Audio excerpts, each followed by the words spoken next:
নিম্নলিখিত কোষীয় অর্গানেলগুলির মধ্যে বা কোষীয় অঙ্গাণুগুলির মধ্যে কয়টি কেবল প্রাণী কোষে পাওয়া যায় কিন্তু উদ্ভিদ কোষে পাওয়া যায় না? এই কয়টি কোষ অঙ্গাণুর মধ্যে কয়টি প্রাণী কোষেই কেবলমাত্র দেখা যায়? কোষ প্রাচীর প্রাণী কোষে দেখা যায় না তো হবে না। সেন্ট্রিওল এমন একটি কোষীয় অঙ্গাণু যা কেবল প্রাণী কোষেই উপস্থিত, উদ্ভিদ কোষে থাকে না। ক্লোরোপ্লাস্ট প্রাণী কোষে থাকে না, উদ্ভিদ কোষেই কেবল থাকে।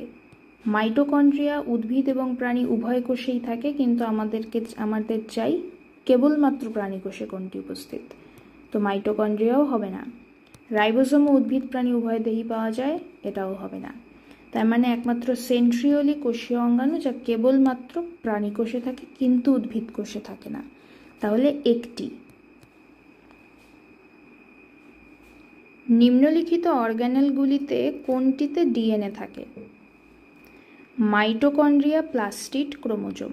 প্রথমটি সঠিক উত্তর, কেননা রাইবোসোমে ডিএনএ থাকে না, ক্রোমোজোমে থাকে, মাইটোকন্ড্রিয়ায় থাকে, কোষ ঝিল্লিতে থাকে না।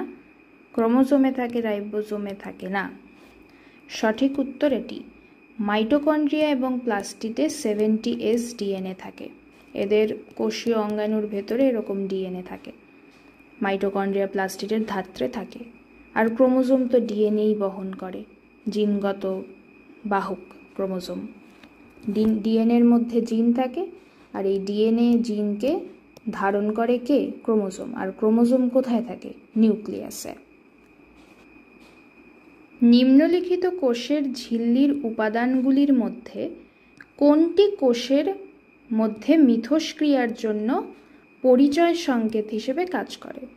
অর্থাৎ কোষ ঝিল্লির কোন উপাদান, মানে একটি কোষের কোষ পর্দায় থাকা কোন উপাদান যখনই এই কোষের সঙ্গে কেউ যোগাযোগ করতে চাইবে বা মিথস্ক্রিয়া করতে চাইবে, সেই কোষটির পরিচয় সংকেত হিসেবে কাজ করবে। মানে এই কোষটি কিসের কোষ? এই কোষটি যকৃতের কোষ, নাকি ত্বকের কোষ, নাকি পাকস্থলীর কোষ, না হৃৎপিণ্ডের কোষ, না স্নায়ু কোষ?